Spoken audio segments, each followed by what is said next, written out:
Ok, 2015. Cette année-là, je ne m'attendais pas vraiment à ce que investissement, immobilier locatif ou encore S&P 500 seraient des termes qui m'accompagneraient durant mes journées. Et pourtant, c'est précisément le programme qui m'attendait pour les prochaines années. Pourquoi ?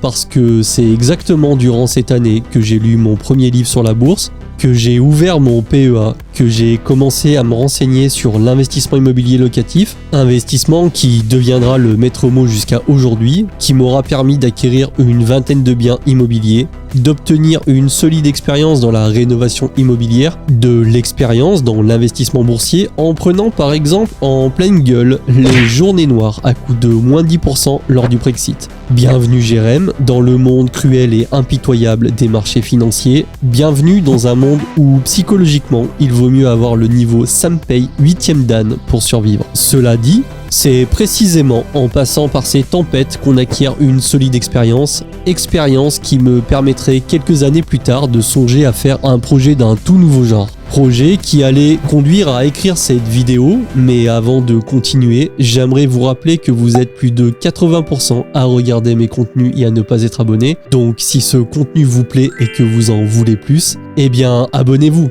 En plus de me faire plaisir, sachez que ça soutient énormément cette chaîne. Ok, à l'heure où je publie cette vidéo, on est le dimanche 2 juillet 2023 et ça fait maintenant 1 an que j'ai décidé de créer ma chaîne YouTube et j'ai trouvé bon de vous faire une vidéo un peu spéciale. Pourquoi spéciale ? Parce que contrairement à tout ce que j'ai pu faire jusqu'à maintenant et qui était de manière générale des vidéos assez spontanées, eh bien j'ai décidé de marquer un peu le coup et donc sachez que celle-ci est scriptée à 100%. Alors oui, je sais que certains trouveront ça un peu pas comme d'habitude, mais parfois il est bon de savoir sortir de sa zone de confort pour avancer et je dois dire que créer du contenu pour YouTube est une activité parfaitement adaptée en ce qui concerne le sujet. C'est vrai que pour quelqu'un comme moi, qui à la base est assez discret et qui n'aime pas trop étaler sa vie privée sur les réseaux sociaux, eh bien publier des vidéos sur YouTube avec une quasi-transparence, c'est justement un peu tout le contraire, vous me direz. Et vous avez raison.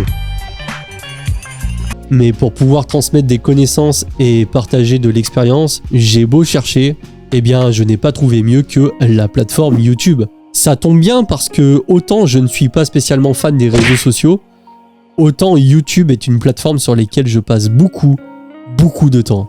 Alors, comment tout ça a commencé ?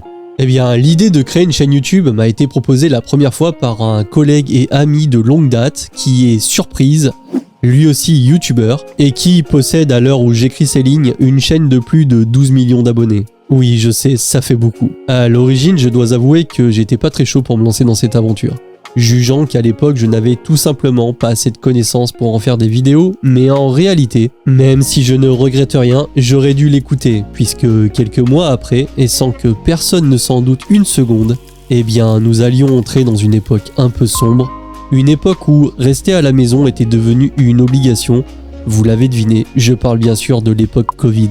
2020-2021 a été une époque catastrophique pour bon nombre d'entreprises, mais malgré tout, eh bien, le dicton « le bonheur des uns fait le malheur des autres » n'a jamais aussi bien résonné. Des entreprises comme Zoom ou Amazon ayant engrangé des bénéfices records, et ce fut aussi le cas de Google, et particulièrement grâce à YouTube. Vous imaginez bien que toute cette population confinée à la maison a littéralement fait exploser le nombre de vues sur les vidéos YouTube, faisant gagner à leurs créateurs et en seulement quelques mois autant d'abonnés que ce qu'ils en auraient eu sur plusieurs années. Voilà pourquoi je vous disais que je regrette un peu. Pour autant, je n'aime pas trop vivre avec des si j'avais su, et c'est aussi pour ça qu'aujourd'hui vous pouvez voir cette vidéo, parce que si j'ai bien compris un truc dans la vie, c'est que pour se diriger vers ses rêves, la meilleure chose à faire, c'est de passer à l'action. Alors voilà, chaîne créée, je prends mon téléphone et c'est tant bien que mal de faire un cadrage, appuie sur record et enregistre ma première vidéo. Et malgré le nombre d'heures incalculables que j'ai pu passer à regarder des vidéos sur YouTube et qui auraient pu faire croire à une certaine expérience dans le domaine vidéoludique, eh bien je sais pas trop comment le dire autrement, mais ma première vidéo YouTube a été purement et simplement nulle à chier. Voilà, c'est dit. Quand, comme moi, on n'a aucune expérience, que ce soit dans le montage ou dans le tournage de vidéos, eh bien, ça donne naissance à quelque chose de pas terrible en fait. Mais c'est pas grave, parce que comme tout dans la vie, l'important c'est d'avoir la volonté d'apprendre, et surtout d'y croire. Au début, je vais pas vous mentir, mais c'était vraiment catastrophique.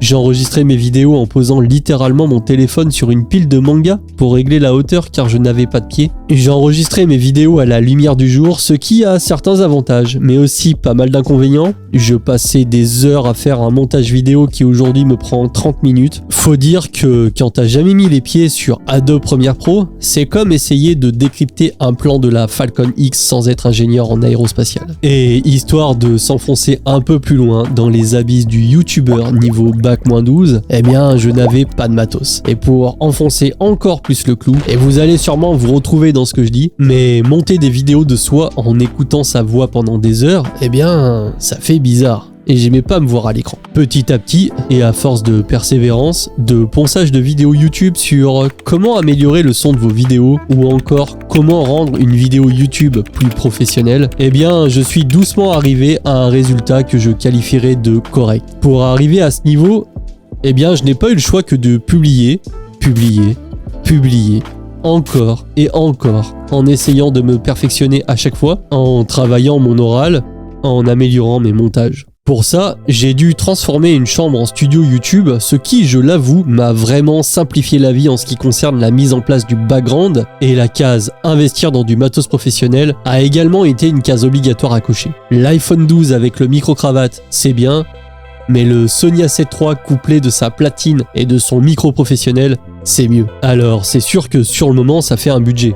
Mais à l'heure d'aujourd'hui, les geeks de YouTube sont tellement performants qu'en fait j'avais tout simplement pas de choix. Vous vous en rendez pas forcément compte si vous-même ne créez pas de contenu YouTube, mais de manière générale, la plupart des vidéos tendance que vous avez sur votre feed YouTube sont d'une qualité remarquable et cette prise de conscience saute aux yeux quand vous commencez à monter vos premières vidéos.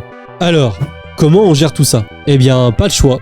Pas le choix que de devenir meilleur dans mes montages, meilleur dans mon expression orale, meilleur sur la qualité son et vidéo, enfin meilleur quoi. Et je dois vous avouer que c'est un terrain de jeu que j'aime bien.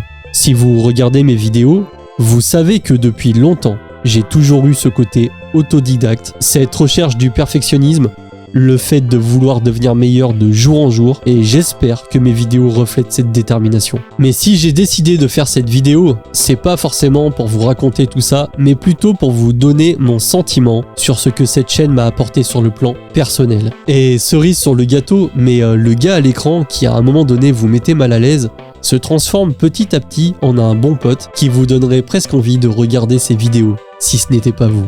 Ok, alors je vous apprends rien en vous disant que créer une chaîne YouTube afin de faire du contenu pédagogique, c'est se montrer publiquement sur Internet, et qui dit Internet dit message d'encouragement, mais pas que. S'il gère son business comme ses mathématiques, on est mal barré. MDR, et il compte pas les travaux, ce cassos, et pas les frais de notaire, encore un blaireau. Tu pourras refaire tes oreilles du coup, lol. Pas fort en maths le mec en effet, rénovation pour presque que dalle, c'est du mytho. Malgré les gigatrolls qui traînent sur les réseaux sociaux et qui en réalité sont une minorité, eh bien la majorité des viewers sont bienveillants en fait et vous encouragent dans votre aventure. Et je vous cache pas que ça fait du bien au moral. Le fait de publier des vidéos en ligne vous oblige à travailler vos sources pour ne pas dire de conneries, parce que sinon croyez-moi, certains ne vous rateront pas dans la section commentaires. Mais tout ça n'a pas que de mauvais côtés. Ça vous force tout simplement à enrichir vos connaissances, à vous améliorer, bref, à devenir meilleur. Et ça a un vrai côté gratifiant. Faire des vidéos YouTube, ça contribue à améliorer votre expression orale. Faire des vidéos YouTube, ça vous donne un sentiment de satisfaction que je n'avais pas imaginé. Que ce soit sur un montage presque parfait que sur le fait de voir une de ces vidéos décoller en termes de vues, bon ok, pour le moment ça m'est pas encore arrivé, de lire un maximum de commentaires positifs, de pouvoir consulter et analyser vos statistiques dans le YouTube Studio, de franchir la barre symbolique des 1000 abonnés, de débloquer la monétisation, de se faire kiffer avec du matériel de pro, bref, faire une chaîne YouTube, c'est vraiment cool. Pour autant, je sais que je suis qu'au début de mon parcours de jeune youtubeur, que j'ai encore beaucoup à apprendre et beaucoup de travail afin de délivrer des vidéos qui feront vraiment la différence. Je sais que même si l'axe d'amélioration est une courbe inversement exponentielle et que par conséquent, il est de plus en plus difficile d'augmenter le niveau de qualité d'une vidéo tant sur le fond que sur la forme, eh bien sachez que je n'arrêterai pas à chercher à m'améliorer de jour en jour parce que je suis comme ça depuis aussi longtemps que je me rappelle. J'ai toujours eu en moi ce côté perfectionniste, ce côté à toujours aller plus loin, que ce soit pour des détails comme classer proprement ses cartes Pokémon, que d'atteindre le grade de gladiateur sur World of Warcraft, ou encore de m'améliorer sur mes connaissances du business et de l'investissement, j'ai toujours fait en sorte de donner mon maximum. Alors, pourquoi faire différemment avec cette chaîne YouTube? Bon, vous l'avez compris je crois. Avec cette chaîne YouTube, je ne dérogerai pas à cette règle. Et je m'efforcerai toujours à faire le maximum afin que vous aussi vous puissiez un jour avoir autant de plaisir à regarder mes vidéos que ce que j'en ai en regardant celles de Villebrequin, Combo ou de Yann Darwin. Merci à tous d'avoir regardé cette vidéo. J'espère que ce nouveau format vous aura plu. N'hésitez pas à me le dire en commentaire. Moi je vous dis à très bientôt dans une prochaine vidéo. Salut la team!